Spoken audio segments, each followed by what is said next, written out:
Board પરીક્ષા પૂર્વે રસ્તાઓ સુધારવા કોંગ્રેસનું અલ્ટિમેટમ, કમિશનરને કરવામાં આવી રજૂઆત।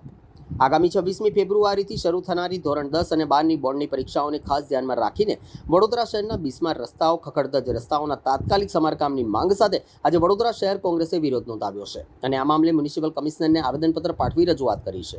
વિપક્ષના નેતા ચંદ્રકાંત શ્રીવાસ્તવે આ મુદ્દે તંત્ર સામે આક્રમક વલણ અપનાવતા જણાવ્યું છે કે શહેરના અનેક રસ્તાઓ બિસ્માર હાલતમાં છે, અત્યંત ખરાબ હાલતમાં છે। ઉબડ-ખાબડ રસ્તાઓ, ખાડાઓના કારણે ટ્રાફિક જામની સમસ્યા વધી છે, જે વિદ્યાર્થીઓ માટે ગંભીર મુશ્કેલી ઊભી કરી શકે છે। બોર્ડના પરીક્ષાના મહત્વપૂર્ણ સમયગાળા દરમિયાન જો વિદ્યાર્થીઓ રસ્તાઓની ખરાબ હાલતને કારણે પરીક્ષા કેન્દ્ર સુધી સમયસર પહોંચી નહીં શકે તો તેમની આખા વર્ષની મહેનત વ્યર્થ જવાની ભીતિ છે। તેથી તંત્રએ કાગળ પરના કામને બદલે તાત્કાલિક મેદાનમાં ઉતરી રસ્તાઓના ખાડાઓ પૂરી અને સમારકામ કરવાની જરૂર છે। કોંગ્રેસે ચેતવણી પણ આપી છે કે જો વહેલી તકે રસ્તાઓનું સમારકામ નહીં કરવામાં આવે તો વિદ્યાર્થીઓ અને વાલીઓના હિતમાં ઉગ્ર આંદોલન કરવામાં આવશે। સાથે શહેરના નાગરિકોએ પણ સંબંધિત તંત્ર, ખાસ કરીને કોર્પોરેશન પાસે ઝડપી કાર્યવાહી કરવાની માંગણી ઉઠાવી છે, જેથી પરીક્ષા દરમિયાન વિદ્યાર્થીઓને કોઈપણ પ્રકારની મુશ્કેલી ન પડે। 30 વર્ષથી વડોદરા શહેરમાં ભ્રષ્ટ શાસકોનું રાજ છે, તે છતાં વિકાસની બૂમો પાડનારા આ ભ્રષ્ટ શાસકોએ આ વડોદરાનો વિનાશ કર્યો છે અને વડોદરા શહેરને નામ આપ્યું છે ખાડોદરા। જે મોતના ખાડાઓ, ભ્રષ્ટાચારના ખાડાઓ આ બીજેપીના નેતાઓના પાપે વડોદરામાં છે। ત્યારે 26 તારીખથી ધોરણ 10 અને 12ની બોર્ડની પરીક્ષા શરૂ થવા જઈ રહી છે। વડોદરા શહેરમાં તમે કોઈ પણ રોડ પકડી લો, કોઈ પણ રોડ કે જ્યાં ખાડા ના હોય, બધી જગ્યાએ ખાડા, બેરિકેડ મૂક્યા છે, એ કામ ચાલુ છે। હવે કામ ચાલુ છે કે ભ્રષ્ટાચાર ચાલુ છે એ તો આપણે સૌને ખબર જ છે।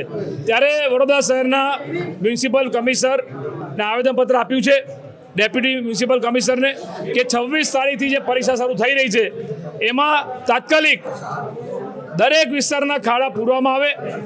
જ્યાં વન વે કર્યા છે, જ્યાં ટ્રાફિક જામ થાય છે, આજે આખા વડોદરા શહેરમાં કોઈ વિસ્તાર બાકી નથી કે જ્યાં ટ્રાફિક જામ ના થતો હોય। બધે ટ્રાફિકથી પ્રજા ત્રાહીમામ છે। આજે કોઈ એમ્બ્યુલન્સ જતી હોય તો ફસાઈ જાય, સિનિયર સિટીઝન ફસાઈ જાય અને કોઈનો જીવ જાય તો કોર્પોરેશન તો જવાબદારી લેતું નથી। ત્યારે અમે અગાઉ એડવાન્સમાં, કારણ કે આ બીજેપીના નેતાઓને તો કોઈને બુદ્ધિ ના આવી, એમના મગજમાં વિચાર ના આવ્યો, એમને તો ખાલી પોતાની વોટ બેંક ઊભી કરવી છે। પણ આ જે 10મા-12માના બાળકો છે એના માટે કોંગ્રેસ પાર્ટીએ વિચાર્યું છે કે ભાઈ તાત્કાલિક આ ખાડા પૂરવામાં આવે અને એ શાળાઓની બહાર તમે ત્યાં એમના મા બાપ, આજે બોર્ડની પરીક્ષા જે છોકરો આપવા ગયો હોય, છોકરો કે છોકરી, એના મા બાપ આપણે જાણીએ કે સ્કૂલની બહાર બેઠા હોય, તો આજે આટલી ગરમીમાં કોર્પોરેશન વ્યવસ્થા કરે, તંબુની, પાણીની વ્યવસ્થા કરે। 7,609 કરોડનું બજેટ, તો ભાઈ તમારે કોના બાપની દિવાળી કરાવવાની છે? પ્રજા માટે વાપરો ને, કે ખાલી તમારે બીજા જે ભ્રષ્ટાચારીઓના ખિસ્સા ભરવાના છે? એટલે વડોદરા શહેર તમામ ખાડા પૂરવામાં આવે।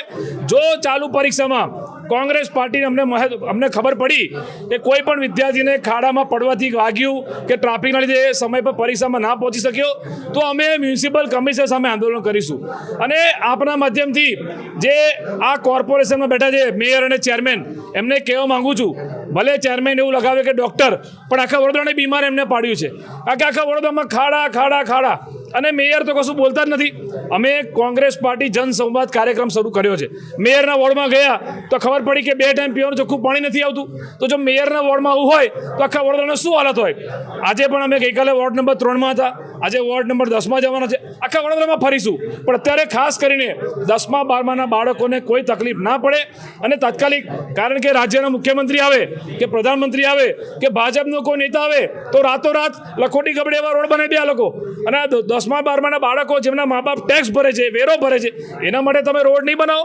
જો નહીં બનાવે તો સાબિત થશે કે અમે ભાજપના નેતાઓને માત્ર એમના નેતાઓની ચાપલુસી પડી છે, પ્રજાની પડી નથી।